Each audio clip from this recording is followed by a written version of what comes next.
Hi, Vanessa. Hi, Cara.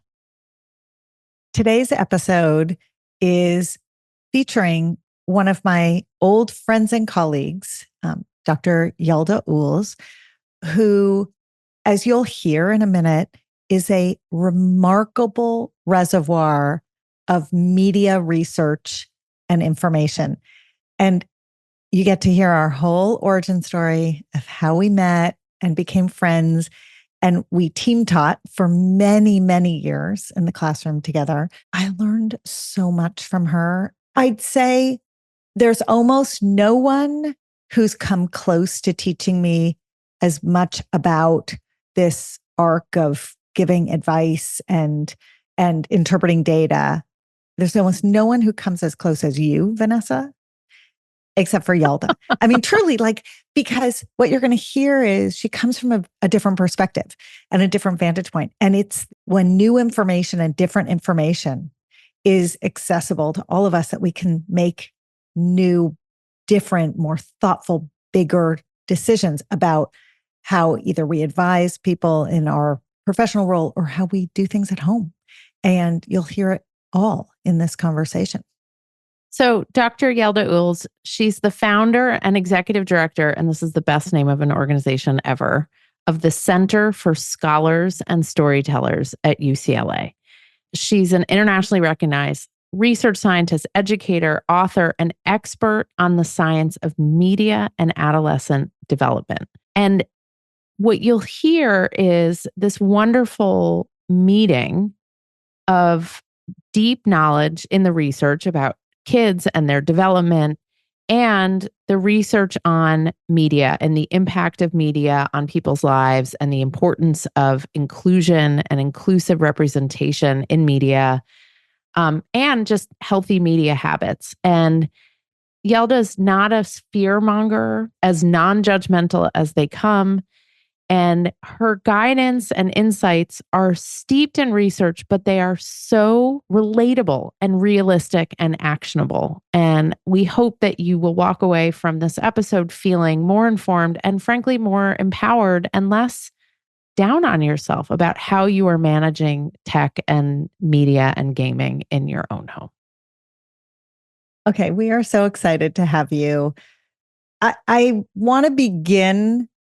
We're going to do your origin story in a second, but let's begin with our origin story. So, the very first time I met you, you were working for Common Sense Media, and we met in a pan quotidien in LA, right? RIP, Yep. that pan quotidien. I think it must have been 15 years ago, something like that. It was a long time ago. We brainstormed this idea. You came from the world of media and then getting a PhD in media studies and then teaching about media safety, media use, media consumption. And you were so ahead of your time in understanding the intersection between that and health education. And I don't know, I feel like by the end of a cup of coffee, we had gone from hi, nice to meet you to, hey, let's combine forces and teach these things in tandem, which no one at that time did. And where did we go to teach this together? I know you're laughing. Those who aren't watching on YouTube can't see.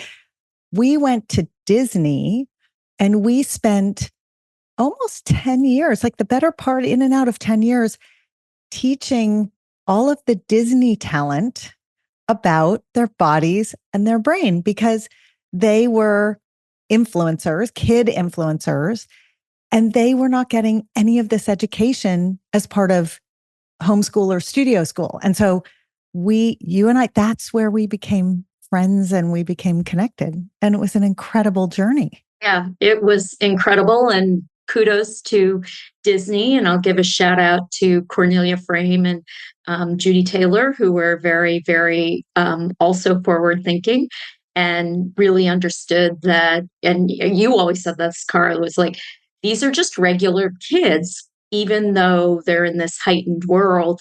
And now that world, which, at the time, YouTube was around, but 10, 15 years before that, it was just Disney Channel and Nick and those quiet on the set kind of shows you these heightened worlds those kids lived in. But now, like every kid, or many young children are influencers, YouTube influencers, and sort of have those same pressures, right? So the stuff that we were teaching to these kids back then, and throwing out the names: Olivia Rodrigo, Sabrina Carpenter, Jenny Ortega, Sky Jackson, Navia Robinson. And Navia's, by the way, on our she and I have stayed close. So, from 12 years old to now she's 19, we taught them a lot of things about how to be safe online, how to keep their relationships, how to keep their friendships, so critical. We I taught feel like them sex ed. Do you remember teaching them sex ed? Yes. Yep. But I remember too, like one of the key things that we taught them was don't lose your friends from home, and make sure that you keep that a relationship that is from before.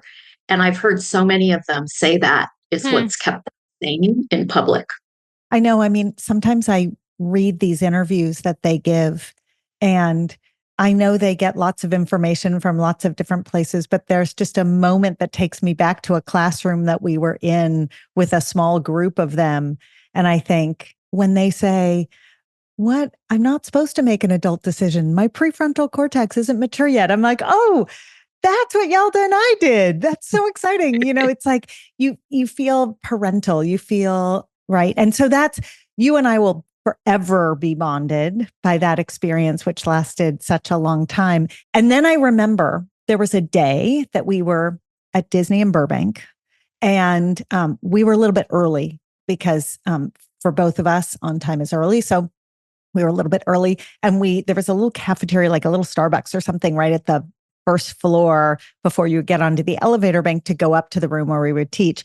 And you were sitting down having a coffee or a tea, and I sat and I joined you, and you're like, "Okay, I have an idea for a business, and I think I'm going to start this thing, and I'm just sort of workshopping it with people, and I want to tell you about it." And then it was clear to me that what you were starting, I couldn't believe it didn't exist. And what you were starting was going to be huge. And that was the Center for Scholars and Storytellers. So that's where you are now. Do you want to rewind and kind of catch people up on how you got there? And then we'll get into the magic of what you're doing now. Absolutely. Thank you. And one other key thing I want to say that we did with the life skills class with Disney, and I think this is really sort of apropos what you guys are doing, we made sure the parents also learn the same thing as the kids. So as much as it's important to teach kids, it's very important that parents understand these things. Sometimes they need it more than the kids. But anyway, the Center for Scholars and Storytellers. So I used to be a movie executive. I was in the film business for over 15 years. In the 90s, I was a senior vice president at MGM, my last job.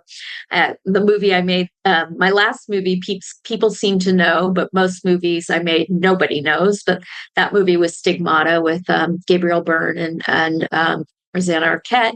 But my first movie was called Mi Familia. It was an intergenerational story of Mexican Americans. I'm a daughter of immigrants, and that story resonated for me because, I really cared about representation and seeing yourself on screen. And I went into the film business believing it has power to change people's lives.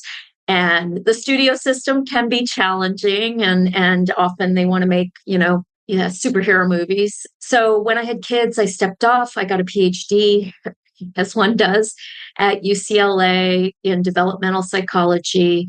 And I started studying, and that's also when you and I met, Cara. I started studying social media, digital media, 2009, which is right 2 years after the iPhone, and how it impacts tweens and teens.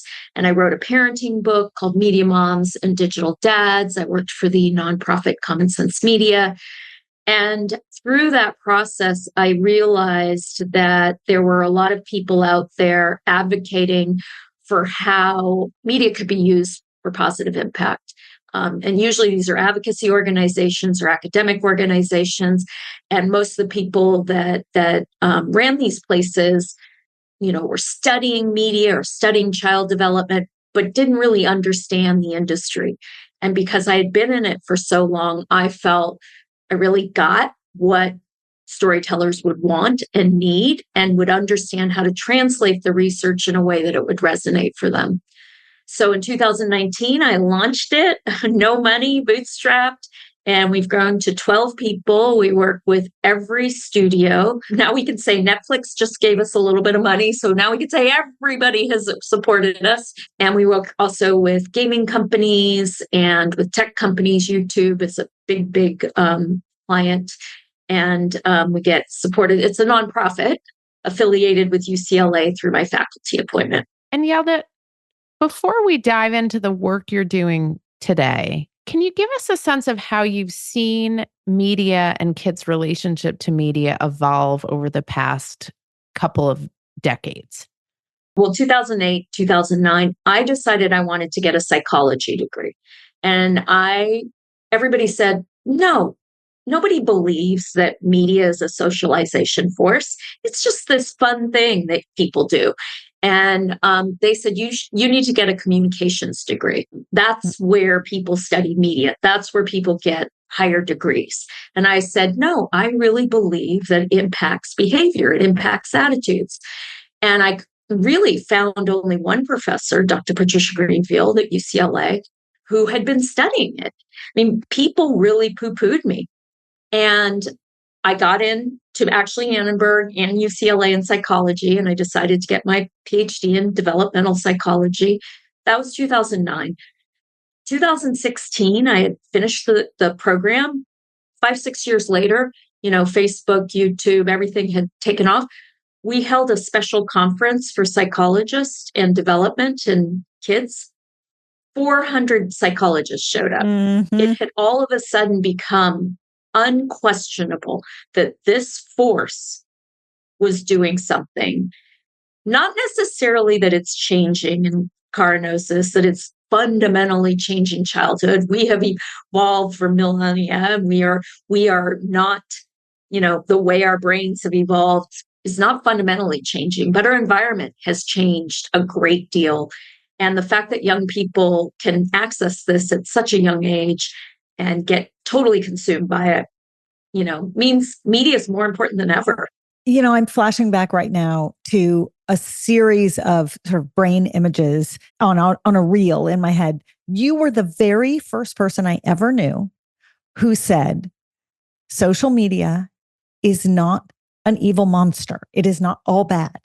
It has pros and it has cons, and you have to be balanced in how you approach this. And you have to look, analytically. You came at it like a PhD, and you did it not once or twice. You did it all the time and consistently from the first minute we taught together. And you really helped shape not just the students thinking about it, but my thinking about it. You have always been exceptionally balanced at understanding the impact of all forms of media. Does that come from this training? Does it come from being a media executive? Like, what gave you the insight? Honestly, I mean, a few of my research studies, I got a national award for my dissertation, and they were based on my own children and sort of my fear. So when, my daughter was 9 when I started school. By the time she was 11, she had a phone, everybody around her. It was all changing, and I was terrified. That's the time, as you know, the time you guys are talking about, when they're getting their phones and their bodies are changing, their brains are changing, the way that they interact with adults are changing. Parents get very, very worried. I was worried. But as the field advanced, the research advanced, as my own research advanced, as I started reading the studies, I realized, it was playing into these basic psychological mechanisms like the need to belong or social comparison, but it wasn't changing things. And it could be positive or it could be negative. And there are certain groups that are incredibly vulnerable. And then there are certain groups that thrive. And the research was finding this. So Yalda, we're back talking about what people might find a little bit unexpected, which is the positives about media. And that can be, old school media like we grew up with, and it can be social media and all of the contemporary platforms that we're examining. Can you talk us through what the research tells us about the benefits of media? I mean, I think all of us sort of inherently know that there are some positives. We all love books, or we love, a certain movie or TV show, and we learn things. So I think inherently that you can teach both positive and negative.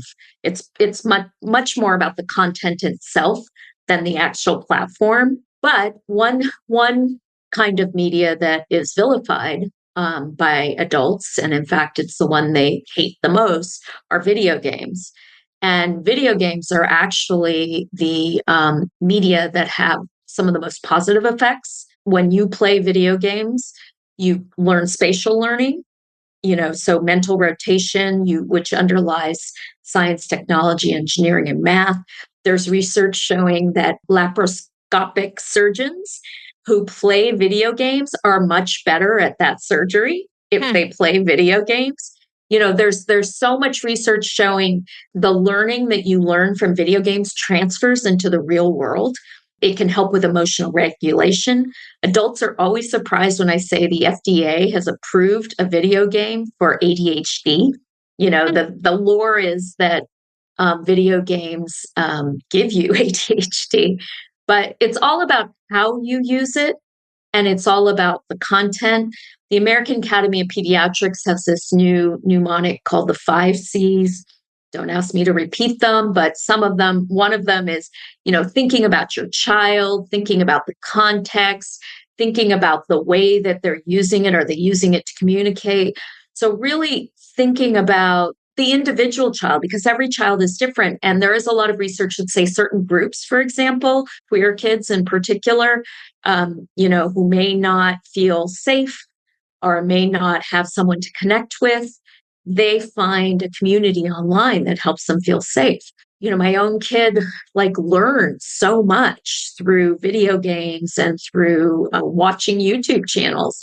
So I think we're quick to jump as adults to not feeling familiar with it. In the opening of my book, I talk about the media that parents were afraid of at the turn of the 19th century. Vanessa, do you know what that is?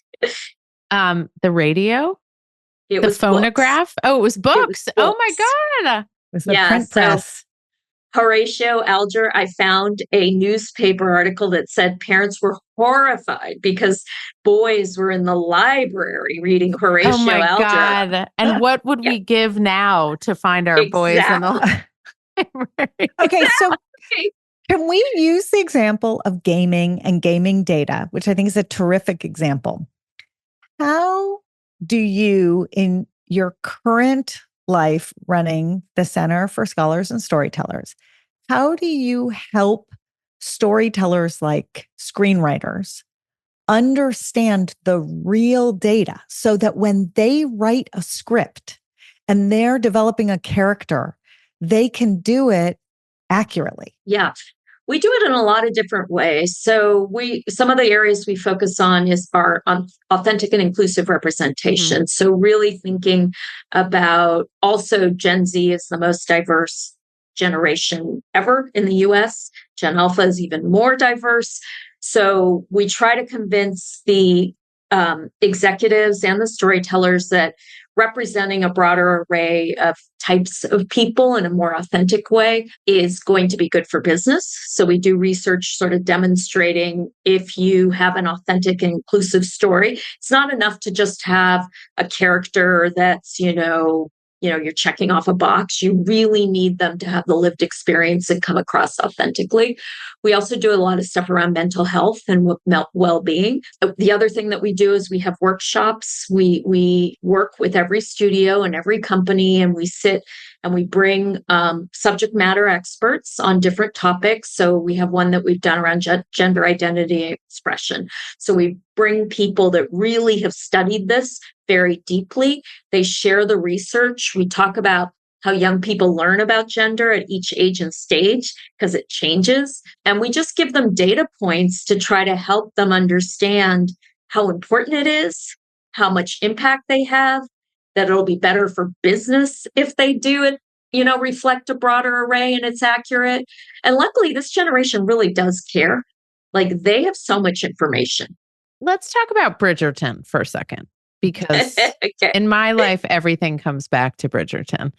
Um, all of sex and health ed can be taught using Bridgerton as your textbook.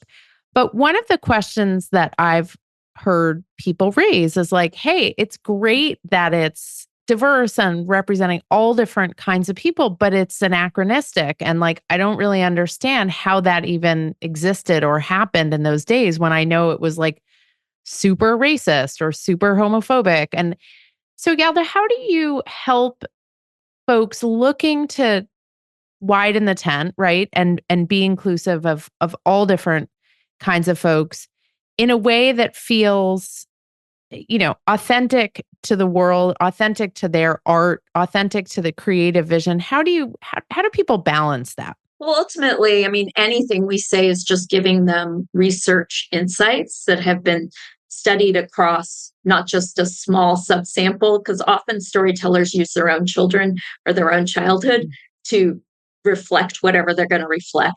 And we're trying to say, look, researchers and people who work with young people study all sorts of different populations. And the research we're sharing is for all sorts of different groups. So I'll go back to Bridgerton, but I'll just give you one example. We did this tip sheet around humility. And humility is how can you integrate humility into your content in a research-based way? But we looked at it through the lens of different intersections, and one was gender. The research finds that if women are humble and they're trying to be a leader, they're often thought of as too quiet or they're not leaning in. So really understanding that the research, when you're looking at different intersections or these different things that from your perspective may seem really obvious, from another perspective, it may need to be shifted, if that makes sense. But Bridgerton's interesting. I do think they're starting to integrate a little bit more conversation about race. But in the very beginning, because most of the researchers say, all of them, and especially for young children, that you don't want to be colorblind. You want to talk about race, and especially when they're very young, because they're noticing the color of skin starting at 3 months. So 4, 5, 6, when they're very honest and they'll say anything, they're going to be making assumptions if you're not talking about it. Oh, all homeless people are Black. If you're Black, you're homeless, because that's what they're seeing, right?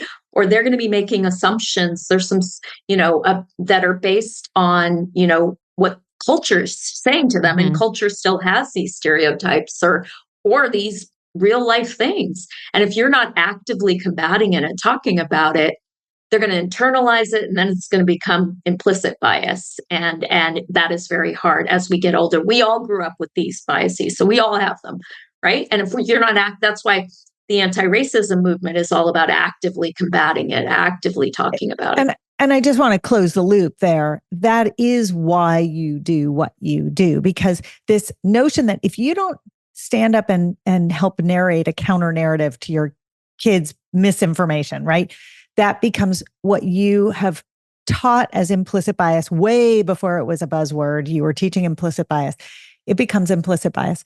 When stories are told on television, through film, through digital shorts, on social media, wherever they're being told, in books and magazines, and they carry the print of those stereotypes, if they are not based in truth and fact and research, they will then again, like layer onto the implicit bias. They become proof to the reader or the viewer that no, this is the way things really are. And so tell me if I'm overstating, but that's why you do what you do, in order to help shine a light on implicit bias, help people understand the real data.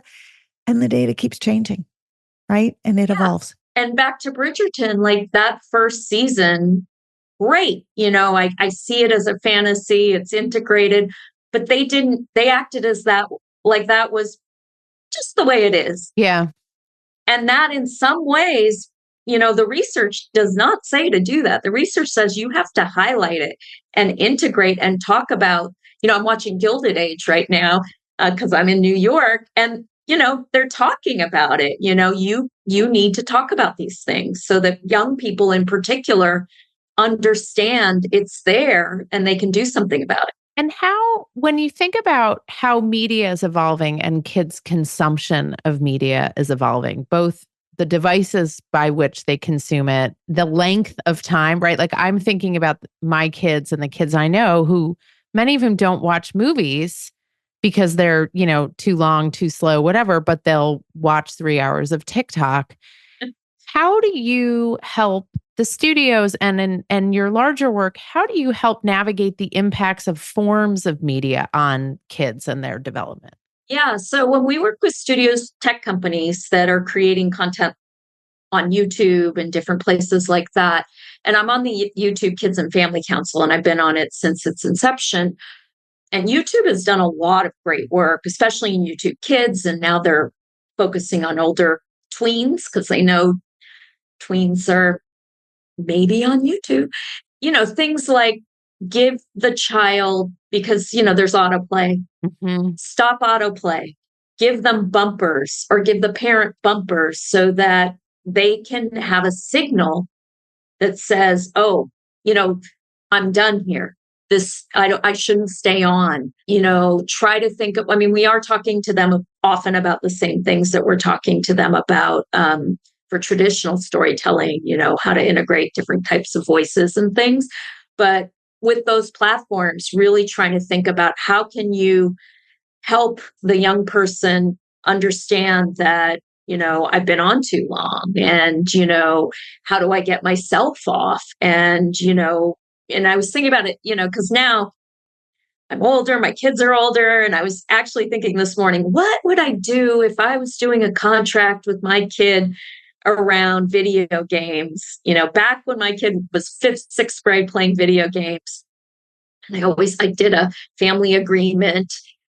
I would just ask the kid to talk to me a lot more about what's going to be a signal for them, just helping the youth be a part of the conversation. Yeah. I feel like when I did contracts with my kids at first, it was very top down, like, yeah, here's your limit, here are the rules. And then as I got better at it, by my fourth kid, it was like, okay, what do you think the rules should be? How long do you think you should be on? And it was theoretically helping him build the muscle and awareness of recognizing it. But I'm thinking about when my oldest was little and we had, I don't know if we had DVR, we had one of these stations where, Octonauts or one of those Nick Jr. shows, Oswald, the walking octopus. And Oswald would end and I would inevitably be asleep on the couch because I was buying myself an extra 30 minutes of sleep. And he'd have to poke me and be like, Mom, put on another show. At which point I had the decision point. Am I buying myself another Am I going back to bed? 23 minutes?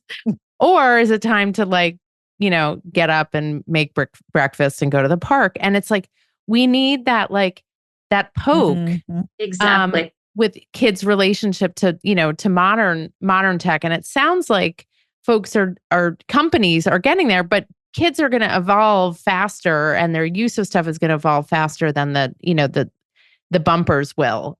So I really like that idea of asking the kids, of eliciting from the kids. Although I'm just going to say, I did contracts as well.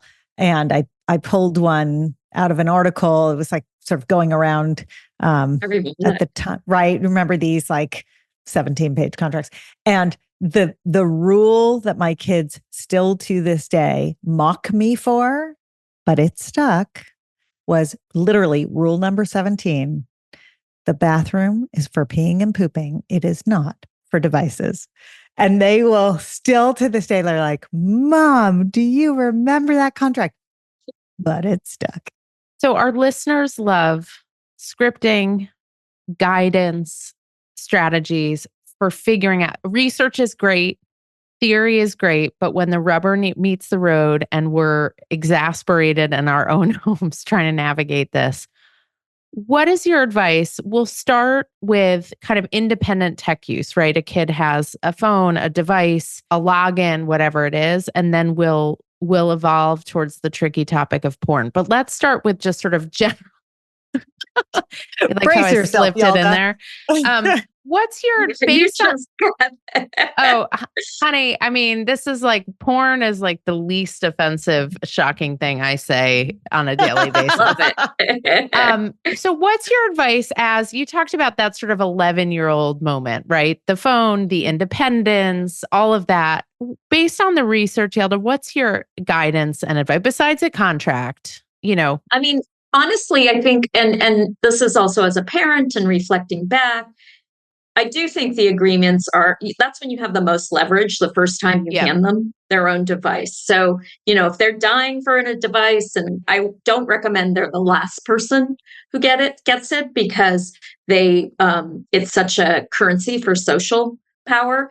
But if let's say like half their friends get it and you're like, okay, I'm going to let you do it. That's when you really have the most leverage. And that's when I do think you sit down and you say to them, what do you think are some rules? I think inviting them into the conversation, making them know, and ultimately, all of this is kind of common sense. And but it's the hard stuff. There is no easy silver bullet. You cannot just keep it away from them, because if you keep it away from them, they're going to be a social pariah, or they're going to go behind your back and like not have your protection. So you need to do the work with them. So you have to model yourself, whatever you're asking them to do.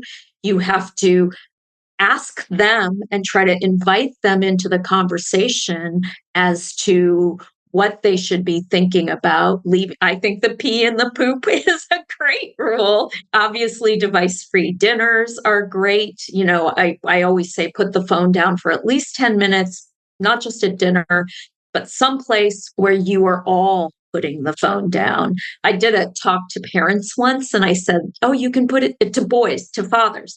And I said, you should put the phone down for 10 minutes. And this dad argued with me that he couldn't put the phone down for 10 minutes because he had really important business. I know, I couldn't believe it. But the reality is 10 minutes is nothing. And you should narrate it too. I am putting the phone down, so because you may think they're picking up on this is device free, but they won't. You really need to narrate over and over and over. We're all spending time, quality face-to-face time. This is how we really connect.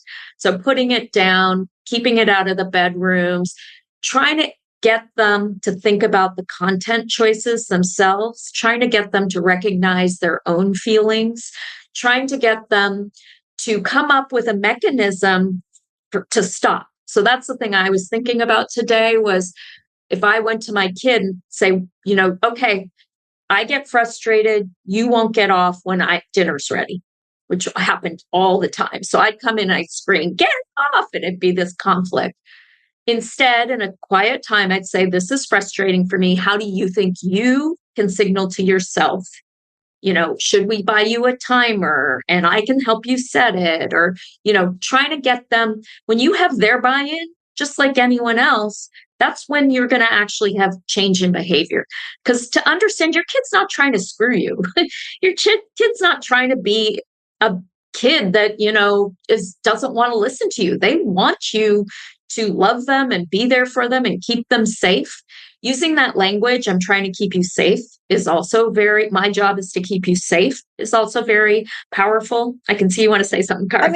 I find myself wondering if schools that are adopting no cell phone policies, and a lot of schools this fall are sort of leaning into the momentum of a lot of the recent data, and they're finally doing it, right? Maybe that's going to help our kids at home because there's no reason that kids at home should believe that they need to put their phones away or they feel any differently when their phones are away. And I wonder if they're going to feel different in school when they don't have their devices around all the time. And it's going to be this positively reinforcing cycle where they realize, oh, I kind of like how it feels to not be tethered to a phone. I mean, I know we all feel that.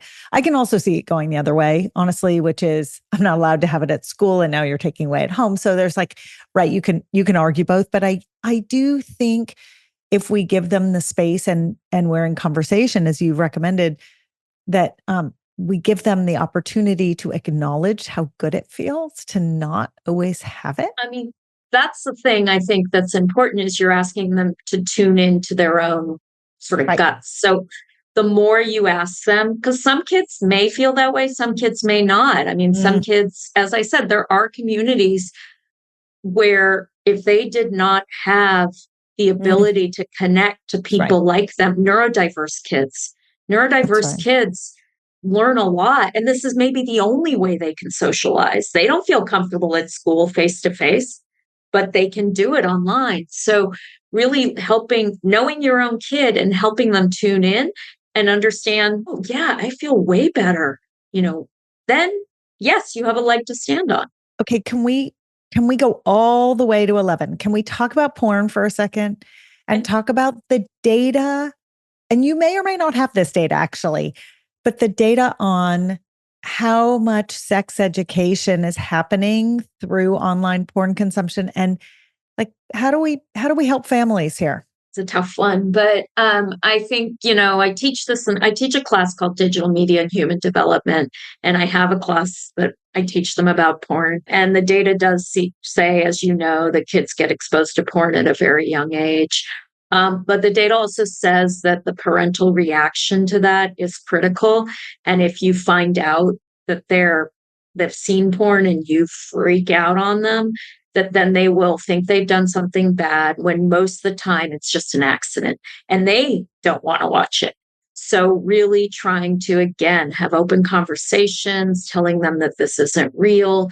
There are shows on TV that you could certainly point to, like Sex Education, like Big Mouth, perhaps even Bridgerton, where you can have your child sort of learn through another force, American Body Book, Girl Body Book, like different places where they can learn not just from you, because that's obviously incredibly embarrassing talking to their caregivers about sex, but pointing them to places to find accurate information. But it really is about your reaction, because I've learned the hard way and also through some triumphs with my kids and through the research, everything I learned, I got my PhD. My PhD taught me how to be a parent. I was getting it when my kids were 6 and 9. And it's true. The research is true. Like being on your child's side, having them always know you are not out to punish them. You are on their side. You're trying to keep them safe. You're trying to help them have fun with media. You're trying to, that's the thing. A lot of times the way we come across to our kids is that we're judging them and we're judging their consumption. And if you try to put yourself, my kid, they would say this video game is just like real life and would think, and I would freak out. But then I was like, well, I feel like when I go to a different country and if I've seen it in a movie, I feel like it's similar. So my own media does the same thing. So I think really trying to understand it's not all bad. Yalda, what are some sort of conversational prompts or ways into a conversation that aren't going to make kids like roll their eyes, like, just like, oh my God, you're doing it to me. You're trying to have this conversation. But how do we convey to kids that we are genuinely curious, that we do want to know about their video game or the show they're watching or the influencer they follow? Give us some language to use that doesn't sound completely and utterly cringy. I can't for sure not be cringe, make sure that I'm not cringe, but which my daughter would say is cringe because I just say cringe. But yeah, I think just being, you said it, genuinely curious, who is that follower? What does brat mean? Asking them questions, reading, maybe following some of the people they follow, talking to them, show me that game. Can I sit down and play with you? Can I watch you? You know how video games, people watch kids playing video Yeah. games on YouTube. And I was talking to my kid about it, and they said it's no different than watching a sport on TV. Like video games are a sport for a lot of kids. Right. And just understanding and trying to understand what they see in it that we don't because we didn't grow up with it. So really tell me about why this interests you. Who are some of the, people you're following? What are some of the games that you're playing? What are you learning about? How do you get to that level? Fortnite? What kind of game is that? There's all these battle royale. What is a battle royale? Why is that so interesting? Really being open and curious. I mean, one tip that I definitely think works is trying to monitor your comments on media so that 3 to 1, they're positive, Mm-hmm. so I that like that ratio. if you can just really think about what you're saying, 3 to 1 is open and curious. One can be put it down, or do you really think that's the right thing to watch, or helping them notice things. Did you notice? You can't do that too much because they'll start to, but why do you think that guy treated that woman that way in that, video game? Or, is that a misogynistic thing to say? Really trying to sort of, use your adult eyes to point things out, but not always be negative. Yeah. I mean, what I noticed about 90% of the questions you offered up as prompts is that they're just factual. Like you're really just asking for their expertise and their knowledge. And kids love that. And like the kids who won't open their mouths in any other circumstance will very happily open their mouths to answer a question where they're the expert and you are the novice and they get to teach you Exactly. something. So Yeah. I really like My that. privacy? How do I set my privacy? I don't want, and it could be about you, but really you're modeling for them what they do. A lot of parents post constantly pictures of their kids. That's not something you really want to model. Model what you want your kids to do and ask them questions to help you do it. But really, then you're showing them, you know, I don't like my thing on public. Oh, I want to follow different kinds of people on my social media so I can, not always get the same kinds of information. I want to learn about, a different kind of, because I don't want to just have a consumer culture on my Instagram. I'd like to learn about, politics or sports. So I'm going to follow these people. Just who do you think I should follow? Who would be interesting for me? I used to watch YouTube shows with my kid and just would sit there and I would always be so surprised. They're brilliant, like we do actually judge them. And then you sit there half the time, you're like, oh, okay. They're not brilliant. I'm thinking about days when my kids were in those years, like maybe around 15, 16, where 3 to 1 ratio of finding something positive to say about the content that they're consuming would have been a real challenge. And yet I think we should all be up to the challenge because it's a great piece of advice. Like we've got to work hard and dig deep to find the positives in order to authentically connect with them. We just do. And it's a steep hill to climb with some of the content they watch. hard. And by the way, when you ask, I always ask my kids permission before I post anything of them. Totally. And when they say, no, don't post that one, I don't like it, then it's also an opportunity to be like, oh, that's so interesting. What about that picture makes it feel like it's not something you would want posted? Like I then get more insight into my kid and how they're feeling and what they're thinking and what feels cool and what feels uncool and what feels representative and what doesn't, than if I just like, A, I would never go ahead and just post a picture of my kids, but B, it's actually a great inroads into learning more about them.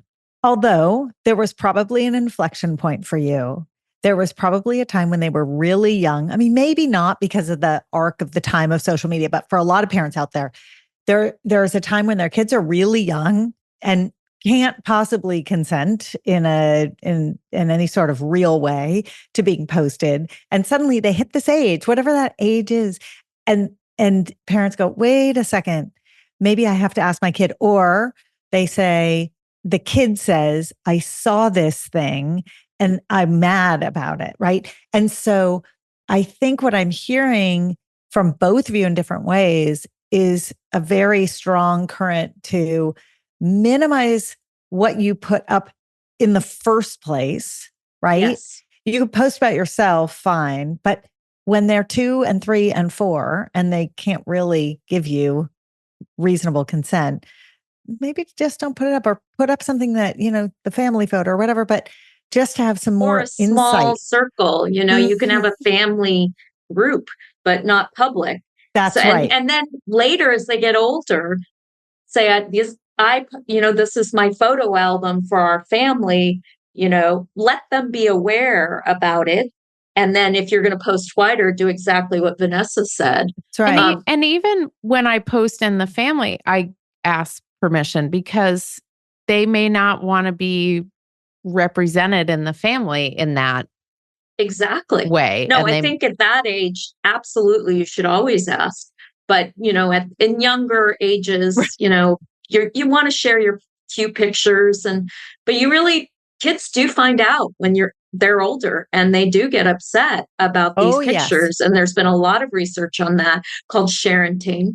And they get upset, especially if they feel, because some parents are posting not just because it's a photo album for them, or they're posting to sort of brag about their lives or their kids and as a reflection of them, and kids can sense that. Yeah. So ultimately, all of this and everything we've said is about building trust with your kid, and that 3-to-1 positive will help you build trust with your kid around their media lives, so that they don't think when you come to them and say, that's not something you should do, because you haven't always been negative, they'll trust you.